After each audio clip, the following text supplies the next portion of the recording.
नमस्कार दोस्तों, RPF LDC exam 2021 के एग्जाम सीरीज में आप सभी लोगों का स्वागत है। दोस्तों, आज हम रेल अधिनियम 1989 के कुछ महत्वपूर्ण बिंदुओं पर डिस्कस करेंगे, जो कि काफ़ी समय से हम लोग ने इस विषय को नहीं पढ़ा है। तो मैंने सोचा कि आज इस विषय के बारे में डिस्कस करते हैं, एक शॉर्ट व्यू लेते हुए आगे बढ़ते हैं और बीच बीच में जो भी महत्वपूर्ण प्रश्न आएंगे उन प्रश्नों को हाईलाइटेड करूँगा और उन प्रश्नों को आप अपने एक बार पुनः पढ़ लीजिए, देख लीजिए, सुन लीजिए, जिससे कि आपके दिमाग में एक बार पुनः रिवीजन हो जाए, एक बार पुनः जो है ये सारी चीज़ें ताजी हो जाएं।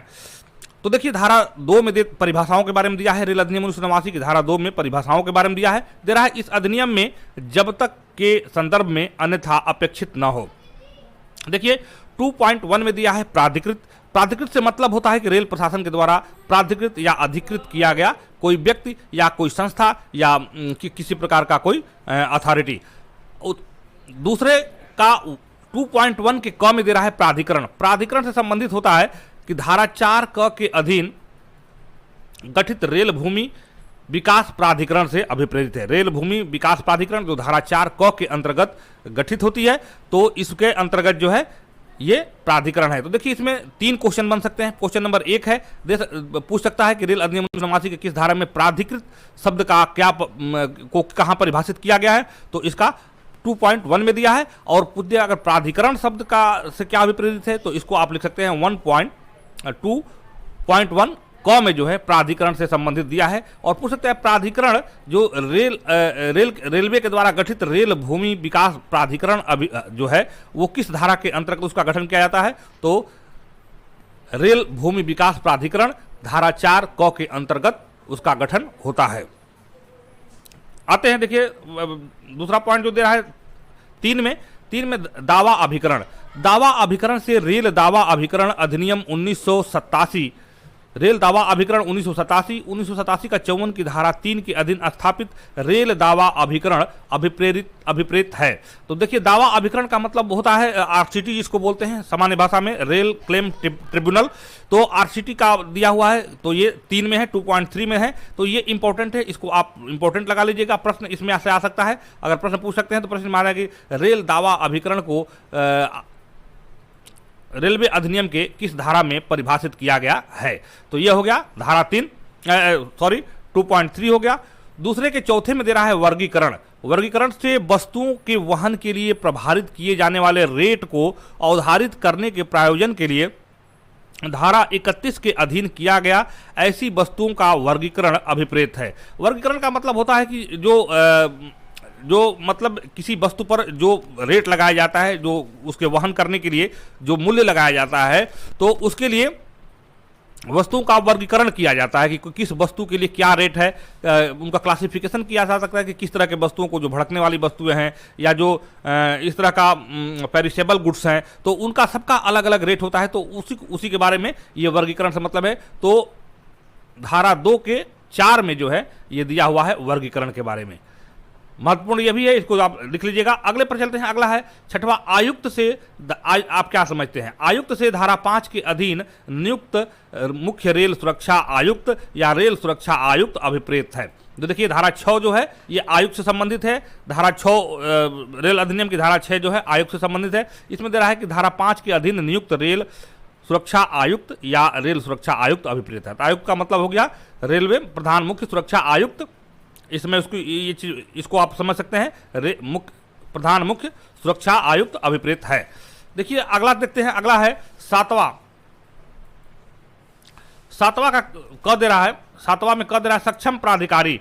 सक्षम प्राधिकारी से कोई ऐसा व्यक्ति अभिप्रेत है जिसे केंद्रीय सरकार द्वारा अधिसूचना द्वारा ऐसे क्षेत्र के संबंध में जो अधिसूचना में निर्दिष्ट किया जाए सक्षम प्राधिकारी के कृत्यों का पालन करने के लिए प्राधिकृत किया गया है। यानी कि सक्षम प्राधिकारी जो होता है, तो 7 के क में दिया है, इंपॉर्टेंट है, इसको आप देख लीजिएगा। 7 के क में सक्षम प्राधिकारी दिया, ऐसा व्यक्ति जो कि सक्षम प्राधिकारी से ऐसा कोई व्यक्ति अभिप्रेत है जिसे केंद्रीय सरकार द्वारा अधिसूचना द्वारा ऐसे क्षेत्र के संबंध में जो अधिसूचना में निर्दिष्ट किया जाए सक्षम प्राधिकारी के कृत्यों का पालन करने के लिए प्राधिकृत किया गया है, वो सक्षम प्राधिकारी कहलाएगा। तो इसको आप समझ सकते हैं, बहुत बड़ी चीज नहीं है। सक्षम प्राधिकारी का मतलब जिसको कि अधिकृत किया गया है, जिसको कि किसी प्राधिकार से जिसको कि लैस किया गया है। अगले प्रश्न के ऊपर चलते हैं। आठवां है, मोस्ट इंपॉर्टेंट है, परिस्थिति। परिस्थिति का मतलब क्या होता है? परिस्थिति से रेल रसीद में परिस्थिति के रूप में नामित व्यक्ति से है। जैसे मान लीजिए कि आपने माल आप बुक कराना है रेल में, तो माल को आपने बुक कराया और बुक करा के आपको माल को भेजना है, तो आप चूंकि आपके नाम से माल बुक रहा है तो आप जो है परिस्थिति होंगे, यानी कि परिस्थिति यानी कि आप माल को बुक करने वाला परिस्थिति होता है। तो 8 में जो है परिस्थिति दिया हुआ है। 9 में जो है प्रेषण दिया हुआ है। प्रेषण का 9 दे रहा है कि प्रेषण से रेल प्रशासन को वहन करने के लिए सौंपा गया माल अभिप्रेत है। आपने माल दिया रेलवे को तो आप परिस्थिति हो गए, आपने जो माल दिया है वो प्रेषण हो गया। और धारा 10 में दिया है प्रेषक। प्रेषक से किसी रेल रसीद में प्रेषक के रूप में नामित वह व्यक्ति अभिप्रेत है जिसके द्वारा जिसकी ओर से रेल रसीद के अंतर्गत आने वाला माल रेल प्रशासन को वहन के लिए सौंपा जाता है। प्रेषक का मतलब हो गया कि जिसके अधीन माल को सौंपा जाता है, जो पार्सल बाबू होते हैं वो जिसके अधीन जो है माल को सौंपा जाता है वो जो है प्रेषक होता है। तो इस प्रश्न का देखिए 8 में जो है परिस्थिति है, 9 में प्रेषण है और 10 में प्रेषक है। इसको आप ऐसे क्या कर दिया, आप पहले इसको आप देखिए एक यहाँ लोग कंफ्यूज होते हैं 8, 9 और 10 में। ये तीनों ही बहुत महत्वपूर्ण है, 8, 9 और 10। तो इसको आप देख लीजिएगा। परिस्थिति का मतलब पहले जो माल को देने वाला हो, फिर प्रेषण किस माल को दिया जा रहा है वो प्रेषण हो गया, और किसको दिया जा रहा है वो प्रेषक हो गया। तो 8, 9 और 10 तीनों इंपॉर्टेंट है, आप इसको देख लीजिएगा। बढ़ते हैं अगले प्रश्न की तरफ। अगला प्रश्न है कि प्राधिकृत अधिकारी से धारा 179 के उपधारा 2 के अधीन केंद्रीय सरकार द्वारा प्राधिकृत कोई अधिकारी अभिप्रेत है। तो प्राधिकृत अधिकारी का मतलब है कि धारा 179 आगे आपको बताया जाएगा। 179 में जो है दिया हुआ है केंद्रीय सरकार द्वारा प्राधिकृत कोई अधिकारी, जिसको कि तो 26 का जो है प्राधिकृत अधिकारी जो है, इसको आप देख लीजिएगा, महत्वपूर्ण प्रश्न है। अगला है 27, 2 का 27। ये 2 का 27 इसको पढ़ेंगे। 2 का 27 में क्या है? 2 के 27 में दे रहा है कि पार्सल से किसी यात्री या पार्सल गाड़ी द्वारा वहन करने के लिए रेल प्रशासन को सौंपा गया माल अभिप्रेत है। पार्सल से क्या मतलब है? पार्सल से किसी यात्री या पार्सल गाड़ी द्वारा वहन के लिए या ढुलाई के लिए रेल प्रशासन को सौंपा गया माल अभिप्रेत है। अगला बढ़ते हैं, थोड़ा जल्दी पढ़ते हैं क्योंकि काफ़ी लंबा टाइम हो जाएगा। ये सारे प्रश्न आपको पढ़े हुए हैं, लेकिन प्रश्नों को रिवीजन के उद्देश्य से आपको फिर मैं आपसे डिस्कस कर रहे हैं। अगर कोई आपका इस संबंध में किसी प्रकार का कोई प्रश्न हो तो आप नीचे कमेंट सेक्शन में संबंधित प्रश्न पूछें, तुरंत इसका रिप्लाई दिया जाएगा। तो यात्री से किसी विधि मान्य पास या टिकट से यात्रा करने वाला कोई व्यक्ति अभिप्रेत है। यात्री 29 यात्री जो है ये भी महत्वपूर्ण है, इसको आप देख लीजिएगा। अगला है 31 है। इसमें देखिए दोस्तों, जो महत्वपूर्ण धाराएं हैं उन्हीं को लिया गया है और उन्हीं धाराओं के बारे में बात हो रही है। तो 31 है, रेल से यात्रियों या माल के सार्वजनिक वहन के लिए रेल या रेल का कोई प्रभाग अभिप्रेत है और इसके अंतर्गत रेल निम्नलिखित भी है। देखिए, रेल का मतलब होता है जोनल, जो रेल होती है, जो जोनल स्तर पे सार्वजनिक वहन के लिए रेल या रेल का कोई प्रभाग अभिप्रेत है या इसके अंतर्गत निम्नलिखित भी है। क्या क्या और इसके अंतर्गत है, रेल के अंदर क्या क्या आती है? क देखिए कह रहा है कि रेल से अनुलग्न भूमि की सीमाएं प्रदर्शित करने वाली बाड़ या अन्य सीमा चिन्हों के भीतर की सब भूमि, यानी कि रेल के द्वारा अनुग्रहित की हुई या बाड़ा लगाया हुआ या किसी सीमा चिन्हों की वो सारी भूमि है जो रेल के द्वारा रेल के कब्जे में जो है। ख कह रहा है कि रेल के प्रायोजन के लिए या उसके संबंध में उपयोग में लाई जाने वाली सभी रेल लाइनें, साइडिंग या यार्ड या शाखाएं। इसका मतलब है रेल के प्रायोजन में लाए जाने वाले सारे यार्ड और सारे साइडिंग और सारे जो भी रेल लाइनें सारे जो है ये जो है रेल के अंतर्गत ही आती है। फिर ग है, रेल के प्रायोजनों के लिए या उसके संबंध में उपयोग में लाए जाने वाले सभी विद्युत कर्षण उपकरण, यानी कि जो भी चीज़ है जो कि मान लीजिए विद्युत का जो तार है, जो आपको OHE है और जो भी उसके जो उपकरण जो उसमें लग रहे हैं, ये सारे जो है रेल के अंतर्गत ही आएंगे। घ दे रहा है कि रेल के प्रायोजनों के लिए या उसके संबंध में संनिर्मित सभी चल स्टॉक्स, स्टेशन, कार्यालय, भंडागार, माल उतारने चढ़ाने के स्थान, कर्मशालाएं, विनिर्माणशालाएं, स्थित संयंत्र या मशीनरी, सड़कें तथा गलियां, चालक वर्ग कमरे, विश्राम गृह, स्थान, संस्थान, अस्पताल, जल संकर्म तथा जल प्रदाय प्रतिष्ठान, कर्मचारी निवास स्थान और कोई अन्य संकर्म। तो देखिए इसको आप देख लीजिएगा। ये सारे रेल का क्लासिफिकेशन क्या है कि रेल के अंतर्गत क्या क्या कौन कौन सी चीज़ें आएंगी। तो रेल के आप एक मोटा मोटी समझ लीजिए, रेल के कब्जे में जो सारी चीज़ें हैं जिससे रेल उपभोग करती है या रेल जिस चीज़ों से जो सुविधाएं देती हैं, तो वो सारी चीज़ें जो है रेल के अंतर्गत आएंगी। हंगामे में दे रहा है। ऐसे सभी यान जो रेल के यातायात के प्रयोजनों के लिए सड़क पर उपयोग में लाए जाते हैं और जो रेल के स्वामित्व में हैं और उसके द्वारा भाड़े पर लिए जाते हैं, चलाए जाते हैं। और 6 में दिया हुआ है, ऐसे सभी नौघाट, पोत, नौकाएं और बेड़ें जो किसी नहर, नदी, झील या अन्य नाव्य अंतर्देशीय जल में रेल के यातायात के प्रयोजनों के लिए उपयोग में लाए जाते हैं, जो रेल प्रशासन के स्वामित्व में हैं, उनके द्वारा भाड़े पर लिए गए हैं या चलाए जाते हैं। अब देखिए नीचे दे रहा है, किंतु इसके अंतर्गत निम्नलिखित चीजें नहीं आती। अब तो ये चीजें थी कि कौन कौन सी चीजें आती हैं, लेकिन कौन कौन सी चीजें हैं जो कि रेल के अंतर्गत नहीं आती है। पहला दे रहा है, कोई ट्राम जो पूर्णतः किसी नगर पालिका क्षेत्र के भीतर है। जैसे देख लीजिए, जो ट्राम चलता है नगर पालिकाओं में, जैसे कि आप कोलकाता गए होंगे तो आपको ट्राम देखते होंगे, जो ट्राम चलते हैं वो रेल के अंतर्गत नहीं आते हैं। रेल की वे लाइनें जो किसी प्रदर्शनी, मैदान, मेला, पार्क या किसी अन्य स्थान में मात्र मनोरंजन के प्रायोजन के लिए निर्मित की गई हैं। यानी कि रेल से अलग किसी थर्ड व्यक्ति के द्वारा, मान लीजिए कोई रेल की लाइन है तो उसको उस पर कोई प्रदर्शनी के लिए या किसी चीज़ के लिए जो है उस चीज़ को रखा गया है, तो वो रेल के अंतर्गत नहीं आएगी। आगे देखिए, महत्वपूर्ण सेक्शन है 2 का 33 क्या है, रेल रसीद। रेल रसीद एक बहुत ही महत्वपूर्ण जो है आपका जो है ये डेफिनेशन है, इसको आप याद कर लीजिएगा, ये आपके परीक्षा में पूछा जा सकता है। रेल रसीद से धारा 65 के अधीन जारी की गई रसीद अभिप्रेत है। यानी कि जब कंसाइनर के द्वारा जब कोई माल की बुकिंग की जाती है तो उसको प्राधिकार दिया जाता है, एक रेल रसीद दिया जाता है, जो कि रेल अधिनियम की धारा 65 में जिसको अभिप्रेत किया गया है। तो 33 में जो है रेल रसीद के बारे में दिया गया, 2 के 33 में रेल रसीद के बारे में दिया गया है। बढ़ते हैं अगले प्रश्न पे। अगला प्रश्न है रेल सेवक। रेल सेवक से क्या संपर्क है, 34 है। 34 का है रेल सेवक के बारे में। तो रेल सेवक से रेल सेवा के संबंध में केंद्रीय सरकार द्वारा या किसी रेल प्रशासन द्वारा नियोजित कोई व्यक्ति जिसके अंतर्गत रेल संरक्षण बल अधिनियम 1957 का 23 की धारा 2 के उपधारा 1 के खंड 1 के नियुक्त रेल संरक्षण बल का कोई सदस्य अभिप्रेत है। रेल सेवक से मतलब यह है, इसमें कहने का मतलब यह है कि रेल अधिनियम 1957 के 23 की धारा 2 के उपधारा 1 के खंड ग के अधीन नियुक्त रेल संरक्षण बल का कोई भी सदस्य है या वो रेल सेवक कहलाएगा, या इसके अलावा रेल में कार्य करने वाले जो रेल को सेवा दे रहे हैं वो सारे रेल सेवक ही आएंगे।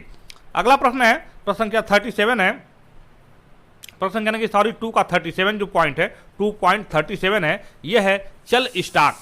चल स्टॉक के अंतर्गत रेल पर चलने वाले सभी इंजन, टेंडर, सवारी डिब्बे, वैगन, रेल कारें, आधान, ट्रक, ट्रालियां और सभी प्रकार के यान हैं। चल स्टॉक का मतलब कि जो स्टॉक है जिसको जो चल रूप में है, जो कि मूवेबल है, उसको चल स्टॉक बोलेंगे। एक स्थान से दूसरे स्थान तक ले जाने वाले या ले आने वाले जो भी स्टॉक हैं उनको जो है चल स्टॉक माना जाएगा। तो 37 में चल स्टॉक दिया, 2 का 37 में चल स्टॉक दिया हुआ है। आगे बढ़ते हैं 41 जो है 2 का 41 स्थान भाड़ा। स्थान भाड़ा से वह प्रभार अभिप्रेत है जो माल को रेल से हटाने के समय की छूट के समाप्ति के पश्चात उसे न हटाने के लिए माल पर अधिग्रहित किया जाता है। तो ये जो है स्थान भाड़ा है, ये जो इसको हम स्थान भाड़ा के रूप में जानते हैं। अगर रेलवे से कोई भी माल अगर हम लाते हैं तो उसको जो है अगर एक निश्चित समय सीमा के बाद, छूट के बाद उसको अगर नहीं हटाते हैं तो रेल के द्वारा एक जो है चार्ज लिया किया जाता है व्यापारी के द्वारा, उसी को स्थान भाड़ा कहते हैं। तो ये 2 से लेकर 41 जो 2 महत्वपूर्ण धाराएं हैं जो कि हमें अच्छा लगा, तो जो कि आपके परीक्षा के लिए महत्वपूर्ण है। तो ये 2 से लेकर 41 तक का जो है इसको आप देखिए, इसका रिवीजन कर लीजिएगा। अब इसमें जो है प्रश्न इसमें बन सकते हैं, जो प्रश्न है आप लिख सकते हैं। इसमें से प्रश्न कौन कौन से बन सकते हैं तो देखते हैं इसमें प्रश्न कौन कौन से बन रहे हैं।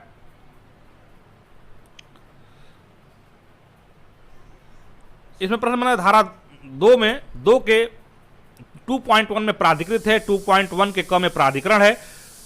धारा 2 के 3 में है दावा अभिकरण, दावा 2 के 2.4 में है वर्गीकरण, 2 के 5 में है, 2 के 6 में है आयुक्त, और 2 के 2.7 के क में है सक्षम प्राधिकारी, 2.8 में है परिस्थिति, 2.9 में है परेषण, 2.10 में है प्रेषक, 2.11 में है डैमरेज, 2.26 में है के क में है प्राधिकृत अधिकारी, 27 में है पार्सल, 29 में यात्री, 31 में रेल है, और 33 में रेल रसीद है, 34 में रेल सेवक है, 37 में चल स्टॉक है, 41 में स्थान भाड़ा यानी कि वारफेज है। तो दोस्तों ये थी महत्वपूर्ण जो इसमें से जो डेफिनेशंस हैं, इसको आप याद कर लीजिएगा 2 से 41 तक, जो कि आपके परीक्षा के लिए महत्वपूर्ण है। मैंने उनको सॉर्ट आउट करके आपको इसमें दिया हुआ है, तो उसको आप पढ़ लीजिएगा। आगे बढ़ते हैं कि दुर्घटनाओं के कारण यात्रियों की मृत्यु और क्षति के लिए रेल प्रशासन का क्या दायित्व है।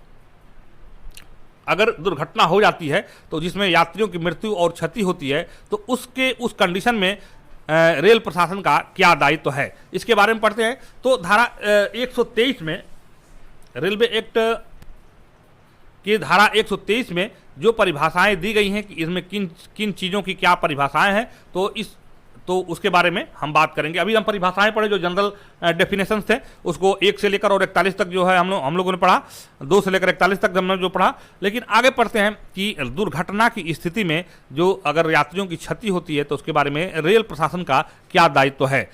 तो 123 में परिभाषाओं में दे रहा है, इस अध्याय में जब तक कि संदर्भ में अन्यथा अपेक्षित न हो। देखिए 123 के क में दिया हुआ है दुर्घटना। दुर्घटना कई बार पूछा गया है प्रश्नों में, दुर्घटना को आप ध्यान रखिएगा। 123 के क में क्या दिया है, दुर्घटना। दुर्घटना से धारा 124 में वर्णित प्रकार की दुर्घटना अभिप्रेत है। अब धारा 124 में जो किस चीज को दुर्घटना मानेंगे उसके बारे में बताया गया है, तो इसको भी आप देख लीजिएगा, आगे भी बताया जाएगा। तो 123 के क में क्या है, दुर्घटना है। अब आते हैं 123 का ख। 123 का ख क्या है, आश्रित। आश्रित से मृतक यात्री का निम्नलिखित कोई नातेदार अभिप्रेत अर्थात है, यानी कि रेल दुर्घटना की स्थिति में यदि किसी व्यक्ति की मृत्यु हो जाती है तो जो क्लेम करने वाला होता है, जो उसको जो आश्रित होता है, जो डिपेंडेंट होता है, उसको आश्रित बोला जाएगा। तो 123 के क में क्या है, दुर्घटना है। 123 के ख में क्या है, आश्रित है। अब देखिए, अब आश्रित में कौन कौन आएंगे, आश्रित में आएंगे पत्नी, पति, पुत्र और पुत्री, और यदि मृतक यात्री अविवाहित या अवयस्क है तो उसके माता पिता। देखिए बहुत इंपॉर्टेंट चीज यहाँ दिया हुआ है, इसको आप ध्यान दीजिएगा कि आश्रित में कौन कौन आएंगे। अगर कोई किसी यात्री की मृत्यु हो जाती है दुर्घटना के अंतर्गत, तो उसके आश्रित में कौन कौन हो सकते हैं, एक बार पुनः देखते हैं। पत्नी, पति, पुत्र और पुत्री, और यदि मृतक यात्री अविवाहित या अवयस्क हैं तो उसके माता पिता, ये आश्रित में आएंगे।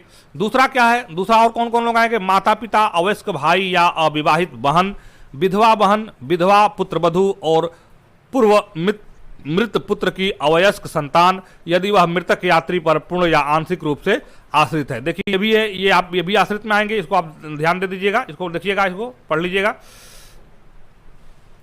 तीसरा दे रहा है पूर्व मृत पुत्री की अवयस्क संतान, यदि वह मृतक यात्री पर पूर्ण रूप से आश्रित है। ये भी जो है आपके आश्रित में आएगी। आश्रित जो है, जो डिपेंडेंट है, उसका क्लासिफिकेशन दे रहा है इसमें कि कौन कौन लोग जो है आश्रित में आएंगे। चौथा दे रहा है पितामह पितामही, जो मृतक यात्री पर पूर्ण रूप से आश्रित है। पितामह का मतलब बाबा होता है, दादा होता है, जो कि पूर्ण रूप से कंडीशन यह है कि मृतक पर पूर्ण रूप से आश्रित हो। ये आ सकते हैं आश्रित के अंतर्गत, जो है डिपेंडेंट हो वो आश्रित को आ सकते हैं। अब देखिए, अब ये तो आश्रित हो गया, तो और ग में क्या दिया है, अनापेक्षित घटना। ग में दिया है अनापेक्षित घटना। ये देखिए यहाँ पे अनापेक्षित घटना जो है महत्वपूर्ण है, इसको हम हाईलाइट कर देते हैं। ये देखिए अनापेक्षित घटना ग में दिया हुआ है, 123 के ग में अनापेक्षित घटना। 123 के क में क्या है, दुर्घटना। 123 के ख में क्या है, आश्रित। और 123 के ग में क्या है, अनापेक्षित घटना। अनापेक्षित घटना कई बार पूछा गया है, इसको जो है ये वेरी इंपॉर्टेंट है मेरे हिसाब से, तो इसको आप लोग देख लीजिएगा, इसको जो है आप अपने डायरी में नोट कर लीजिएगा, इसका जो है एक बार रिवीजन कर लीजिएगा, बहुत जरूरी है। तो क्या हम लोगों ने क्या क्या पढ़ा, 123 के क में दुर्घटना, 123 के ख में आश्रित, और 123 के ग में अनापेक्षित घटना है। अब अनापेक्षित घटना में कौन कौन से होंगे, देखिए क्या क्या कंडीशन है। देखिए पहला दे रहा है यात्रियों को वहन करने वाली किसी रेलगाड़ी में या उस पर अथवा किसी रेल स्टेशन के सीमाओं के भीतर प्रतीक्षालय, यात्री सामान घर या आरक्षण या बुकिंग कार्यालय में या किसी प्लेटफार्म पर या किसी अन्य स्थान में किसी व्यक्ति द्वारा। अब देखिए यहाँ से शुरू होता है, ये ऊपर दिया हुआ है, उसके बाद दे रहा है कि किसी व्यक्ति के द्वारा अगर किस तरह का होता है तो उसको दुर्घटना माना जाएगा। तो पहला दे रहा है आतंकी और विध्वंसक क्रियाकलाप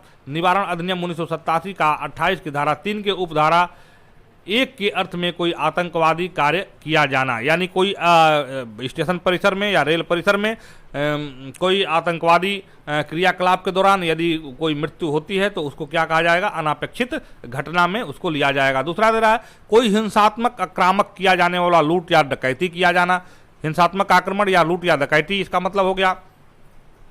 अगला है बलवा किया जाना, गोली मारना या आग लगाया जाना, ये भी अनापेक्षित घटना है और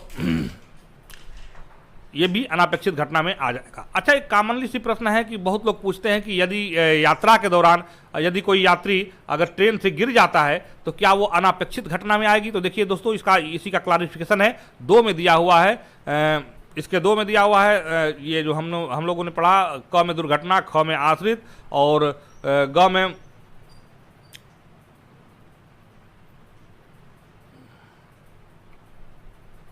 में अनापेक्षित घटना पर हम देख लिए कि कौन कौन से अनापेक्षित घटना में। अब पूछ रहा है इसका दूसरा दे रहा है, उसका ग का दूसरा अनापेक्षित घटना में है यात्रियों को वहन करने वाली किसी रेलगाड़ी से किसी व्यक्ति का दुर्घटनावश गिर जाना।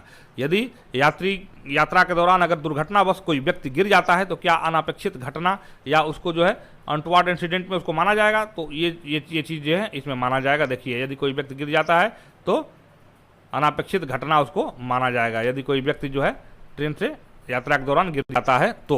अब आते हैं 124 के क। 124 का क भी बहुत महत्वपूर्ण है दोस्तों, ये सेक्शन बहुत ही महत्वपूर्ण है, इसको ध्यान से पढ़िएगा आप लोग। तो दे रहा है कि अनापेक्षित घटनाओं के मध्य प्रतिकर, जो 124 का क कह रहा है, अनापेक्षित घटनाओं के मध्य प्रतिकर दे रहा है कि जब किसी रेल के कार्यकरण के अनुक्रम में कोई अनापेक्षित घटना होती है तब चाहे रेल प्रशासन की ओर से कोई दोषपूर्ण कार्य अपेक्षा या व्यतिक्रम हुआ हो या न हुआ हो जिसका उस यात्री को जो उस क्षतिग्रस्त हुआ है या उस यात्री से जिसकी मृत्यु हो गई है आश्रित को उसके बारे में अनुयोजन करने और नुकसानी वसूल करने के लिए हकदार बनाता है, रेल प्रशासन किसी अन्य विधि से किसी बात के होते हुए भी अन्य ऐसी अनापेक्षित घटनाओं के परिणाम स्वरूप किसी यात्री की हुई मृत्यु या उसको हुई मृत्यु द्वारा पहुंची हानि के लिए उस सीमा तक जो विहित की जाए और केवल उस सीमा तक ही प्रतिकर देने का दायित्वाधीन होगा। परंतु इस धारा के अधीन रेल प्रशासन द्वारा कोई प्रतिकर संदेह नहीं होगा यदि यात्री की निम्नलिखित के कारण मृत्यु होती है या उसे क्षति होती है। तो इसमें दे रहा है, एक तरफ तो 124 का क दे रहा है कि अनापेक्षित घटनाओं के क्रम में यदि कोई दुर्घटना होती है तो रेल प्रशासन की क्या जिम्मेदारी होगी, क्या जवाबदेही होगी। लेकिन इसमें कुछ कंडीशन दिए हुए हैं कि किन मामलों में जो है अगर कोई अनापेक्षित घटना के रूप में रेल क्लेम देने के लिए विवश नहीं होगा। देखिए उसमें इंपॉर्टेंट है, देखिए क दे रहा है, उसके द्वारा आत्महत्या या किया गया आत्महत्या का प्रयत्न। यदि जानबूझकर कोई जो रेल के आगे आकर कूद जाता है, मरने की कोशिश करता है, भले ही वो एक लीगल पैसेंजर हो, लेकिन जानबूझकर या आत्महत्या के इरादे से अगर वो अपनी जान देने के इरादे से अगर रेल के द्वारा उसको क्षति पहुंचती है या उस मृत्यु होता है तो उसके लिए रेल जो है उसके लिए क्लेम देने के लिए प्रतिबद्ध नहीं है। ख में दे रहा है, उसके द्वारा स्वयं को पहुंचाई गई क्षति, यदि जानबूझ के वो क्षति पहुंचाता है तो भी रेल के द्वारा उसका प्रतिकर के लिए जो है रेल बाध्य नहीं होगा। ग दे रहा है, उसका अपना आपराधिक कार्य, यदि वो कोई आपराधिक कार्य करता है, आपराधिक कार्य के दौरान अगर उसकी कोई मृत्यु होती है तो वो जो है उसका उस स्थिति में भी रेल जो है उसका उत्तरदायी नहीं होगा। उसके द्वारा मत्तता या उन्मत्तता की हालत में किया गया कोई, यदि कोई व्यक्ति नशे की हालत में है या बेहोशी की हालत में, बेहोशी नहीं कहेंगे इसको, अगर किसी व्यक्ति के द्वारा उसको इस तरह का किया गया है या स्वयं के द्वारा लिया गया कोई नशीले पदार्थ के कारण अगर मत्तता या उन्मत्तता होती है और उसमें के अंतर्गत कोई दुर्घटना होती है तो रेल प्रशासन जो है प्रतिकार के लिए जो है प्रतिबंधित नहीं होगा। अंग दे रहा है, कोई प्राकृतिक कारण या बीमारी या अथवा चिकित्सीय शल्य चिकित्सीय उपचार जब तक कि ऐसा उपचार उक्त अनापेक्षित घटना द्वारा हुई क्षति के लिए आवश्यक नहीं हो जाता है। यानी प्राकृतिक कारण या बीमारी के कारण या चिकित्सकीय या शल्य चिकित्सीय उपचार जब तक कि ऐसा उपचार उक्त अनपेक्षित घटना द्वारा हुई क्षति के लिए आवश्यक नहीं हो जाता है। अभी दे रहा है स्पष्टीकरण इसमें एक है कि इस धारा के प्रयोजनों के लिए यात्री के अंतर्गत निम्नलिखित आते हैं। अर्थात देखिए, यात्री 124 क के अंतर्गत जो है प्रयोजन के लिए यात्री के अंतर्गत निम्नलिखित आते हैं। पहला, कर्तव्य रूढ़ रेल सेवक, रेल सेवक जो ऑन ड्यूटी हो, जो अपने ड्यूटी पर तैनात हो, या कर्तव्यरूढ़ रेल सेवक हो, वो भी इसके अंतर्गत आता है। कर्तव्यरूढ़ वो भी जो है अगर ड्यूटी के दौरान अगर उसको किसी प्रकार की क्षति होती है या मृत्यु होता है तो वो जो है रेल के द्वारा वो जो क्लेम करने के लिए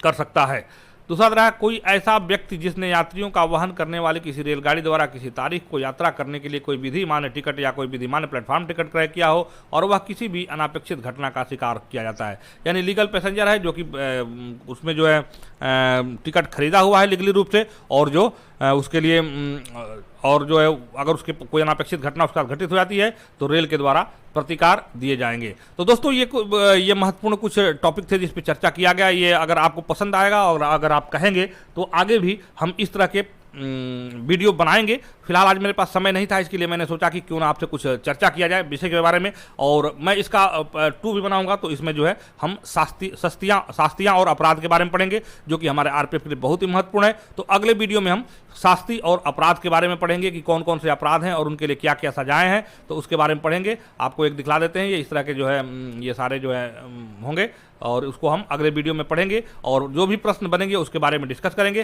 तो अब तक जो हमने पढ़ा है उसके बारे में कौन कौन से प्रश्न बन रहे हैं इसके बारे में एक चर्चा कर लेते हैं। 124, 123 और 124 बहुत ही महत्वपूर्ण सेक्शन है, तो हमने बाकी डेफिनेशन के बारे में पढ़ ही लिया। तो अब पढ़ते हैं दुर्घटनाओं के कारण यात्रियों और मृत्यु की क्षति से रेल प्रशासन में कौन कौन से प्रश्न बन सकते हैं। तो प्रश्न है, पहला प्रश्न है, आप लिख लीजिए इसको कि रेलवे अधिनियम के किस धारा के अंतर्गत दुर्घटना को परिभाषित किया गया है। तो इसका सही प्रश्न है 123 के क में दुर्घटना को परिभाषित किया गया है। अगला है, आश्रित को रेल अधिनियम के किस धारा के अंतर्गत परिभाषित किया गया है। तो 123 के ख में आश्रित यानी डिपेंडेंट को परिभाषित किया गया है।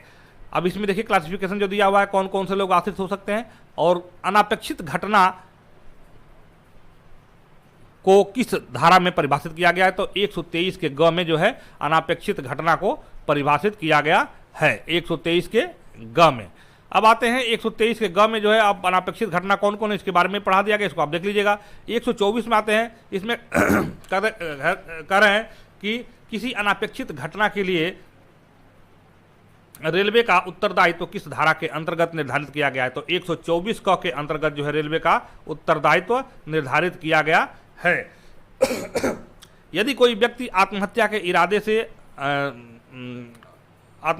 रेल प्लेटफॉर्म में आता है और ट्रेन के आगे कूदकर अपनी जान दे देता है, तो क्या वो एक अनापेक्षित घटना होगी? नहीं, वो अनापेक्षित घटना नहीं होगी। आप क ख ग घ अंग तक ये जो भी चीज़ दिया हुआ है इसमें आपको बताया गया है कि कौन कौन से लोग जो है इसमें जो है किस तरह की घटनाएं जो है अनापेक्षित घटना के रूप में उनको माना जाएगा और किन घटनाओं को अनापेक्षित घटनाओं के रूप में नहीं माना जाएगा। तो ये आपका जानना बहुत जरूरी है। और अगला देख लीजिए, इसमें आगे दिया है, ये इसमें जो पॉइंट 1 से लेकर और पॉइंट 2 तक दिया हुआ है कि कौन कौन से लोग जो है अनापेक्षित किस स्थिति में वो अनापेक्षित घटना माना जाएगा।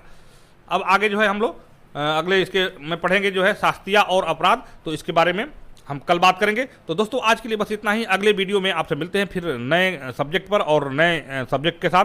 तो तब तक के लिए मुझे दी इजाज़त, मिलते हैं आपसे फिर अगले वीडियो में। नमस्कार, अपना ख्याल रखिएगा।